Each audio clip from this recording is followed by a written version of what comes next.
Hello, what is up mga ma'am, sir, ma'am? Ako po si Ralph Cifra, isang visual artist from Manila. And today we are going to customize the Marvel Legends cable.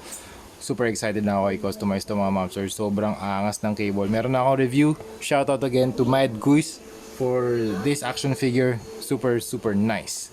Okay, first, tanggalin natin yung mga accessories. Tanggalin natin yung kamay, yung armbands. Lahat ng pwede natin tanggalin. Okay, yung ulo. Okay, be very careful lang, okay? Madali lang naman pala siya mag-pop out. Okay, be very careful lang. Medyo maliit yung mga pieces and baka mawala. Okay. Alright. I think yun na yun. Yun na yun. Ito ba? Tatanggal ba to? Hindi. Nakaglue siya. Okay, I think that's it. So, sprayan muna natin gamit yung Bosny Flat Clear. Okay, ito yung Bosny Flat Clear. This will act as our primer para magkaroon ng adhesive layer yung action figure. Pag meron ng adhesive layer, pwede na tayo magpahid ng paints. Lahat ng paints na i-apply natin dun sa surface, didikit na. So any technique like dry brushing, washes, detailing, didikit na dun sa figure. Okay, so balikan ko kayo kapag nasprayan ko na ng Bosny. Alright, we are done with the Bosny Flat Clear. Next step, we will add PH179 black and Hero High Pigmented Water-Based Acrylic Cobalt Blue. Pag mix natin to para makuha natin yung darker shade ng blue para siyang very desaturated blue. Ang gagawin natin dito, mag-apply tayo ng darker version. So yun yung shadows. We will apply darker blue para mag-apply ng shadows to add depth. And then we will add first layer of highlights, tapos line art, and then second layer of highlights, and then detailing. So yun yung concept ng gagawin natin. Okay, so try muna natin sa back. Mag-ingat din tayo dito sa yellow part kasi hindi na natin siya i-mask. Okay, something like that. Hindi naman kailangan super maging very careful, pero iwasan lang natin yung yellow parts. Ayan na.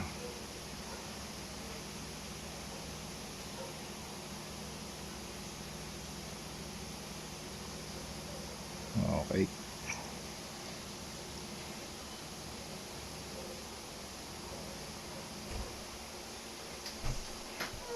Okay, dito naman sa chest, same technique lang din.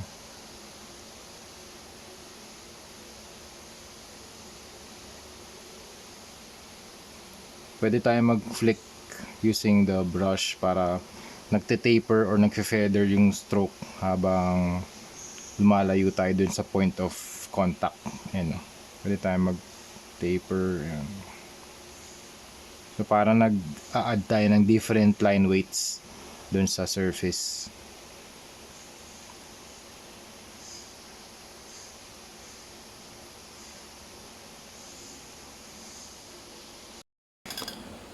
Alright, yung next step naman natin, mag-apply tayo ng black dito sa metal arm niya. Ay, sorry, yan pala. Wala pala sa focus. Teka lang.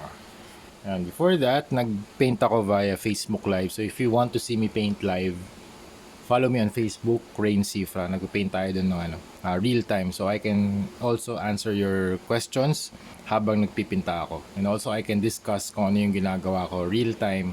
Kung meron kayong mga questions, kung ano yung ginagawa ko dito sa surface ng action figure, pwede kong ma-discuss sa inyo. And also yung ginawa ko rito for the yellow parts, nag-apply ako ng orange from Hero Paints para makapag-add ng depth. Kasi kung ang color na imimix natin sa yellow ay black or brown, magiging muddy yung color, and gusto kong maging color palette, maging vibrant siya.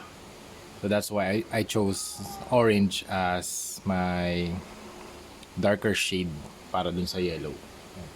Okay, I think dito naman sa kanyang metal arm, I think pwede tayo gumamit ng wash, hindi yung super dark na black.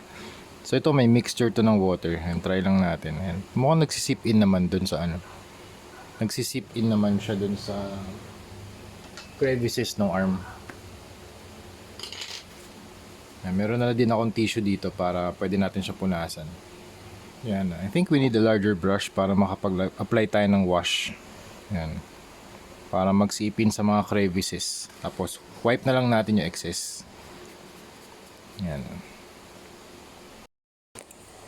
Okay, after the wash, actually nag-base coat na nga halos tayo ng black.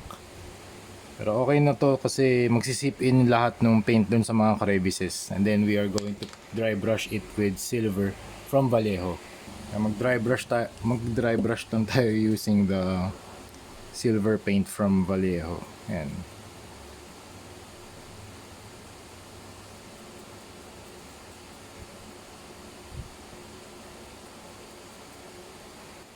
Alright, next dito naman sa head sculpt, add natin yung darker shade ng skin using leather brown and tan brown. And meron na din akong Q-tips or cotton buds para pwede natin i-wipe off yung excess. Okay, try natin sa paper. Okay.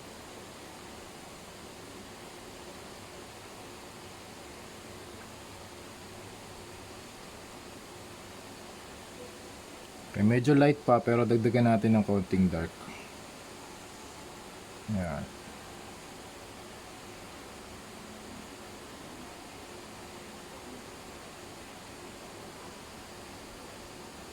Saan yung cotton buds? Wipe off lang natin yung excess.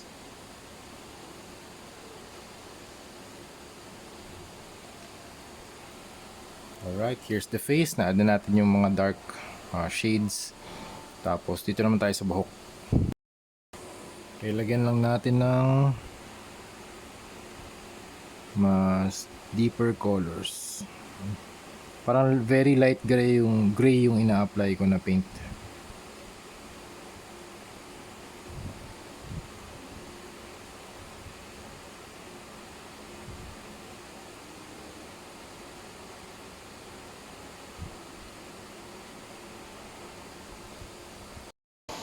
Okay, next step naman, we are going to use light turquoise and white. Mix natin siya para makapag-apply tayo ng highlights.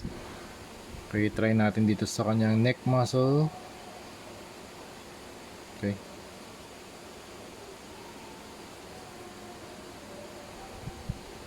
Okay, dito rin sa fabric sa likod, try natin.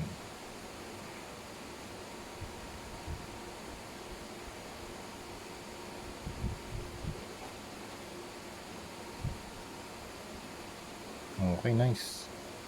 Dito rin sa shoulders. Pwede natin idiin yung ano. Pwede tayo mag-press ng we can press the brush harder para magkaroon ng mas wide na magbago yung thickness ng paint. So, kunwari dito sa shoulder yan ah. Thin muna, thin. Hindi, actually dito tayo mag-start. Dito. Press hard tapos pa-taper, okay? Ayan, something like that.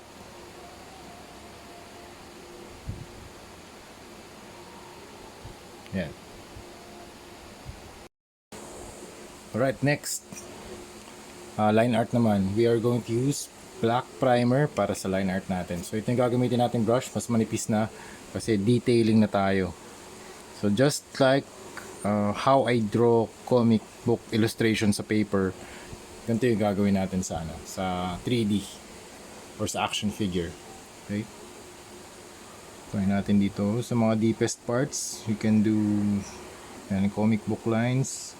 Yan. Kita nyo ba? Okay.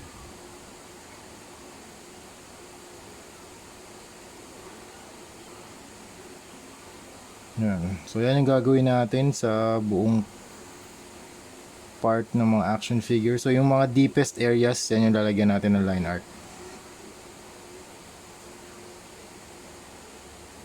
Sa mga folds ng clothes. Yan. Alright, after the paint, pwede tayong mag-apply ng finer lines. Mas finer lines pa using Pilot Twin Marker. This Pilot Twin Marker is permanent and it has two tips. Ito yung fine and you have the extra fine. Extra fine talaga, ito yung favorite kong tip para sa detailing na ng mga comic book lines dito sa surface. Okay, so for example, dito sa Dito sa kanyang boots, we can do things like these kinds of lines to have a feathering effect. Something like that. More detailed na talaga itong mga moms. Ayan. Ayan. Feathering dito. Ayan.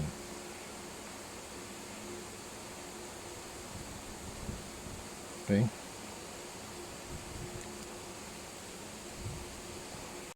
Okay, next step we will apply highlight number 2. So mas light na siya kaysa dito sa mga lighter blue. So mas mag-add tayo ng white more than the turquoise. Okay, try natin dito sa chest. Pwede siguro tayo gumamit ng ultra white. Wait lang. Para mas stronger yung coverage ng white. Ngayon, mas kita na. Hindi kasi makita yung ano eh. Yung dati. Yan. Alright, we are done with the project cable from the Zabu Wave. So, ang ginawa natin dito sa weapons, nag-dry brush tayo ng ng silver. Tapos, we used purple.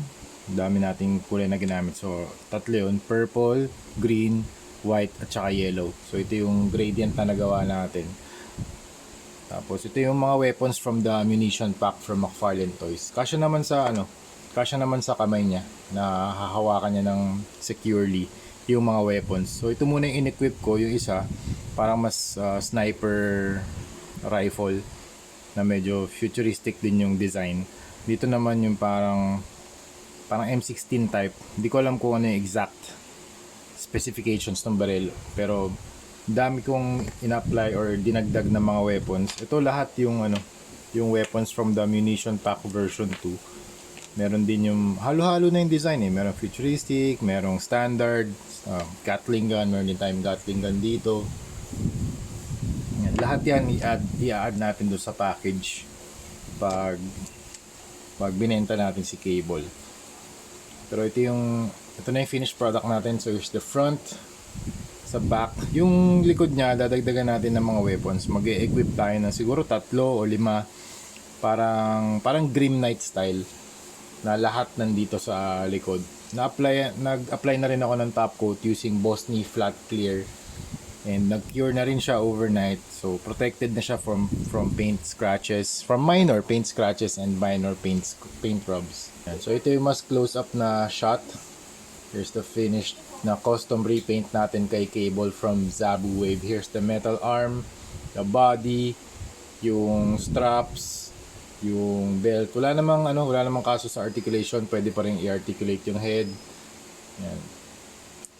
Be very careful lang mga ma'am sir, pero since kasi ito ay isang custom repainted na figure, be very careful in articulating yung mga joints. Yan. Wala namang kaso, may clearance naman yung yung mga joints. So pwede niya pa rin siyang i-pose, pwede niya pa rin paglaruan. Yan. Pati yung legs, same lang, wala namang problema diyan.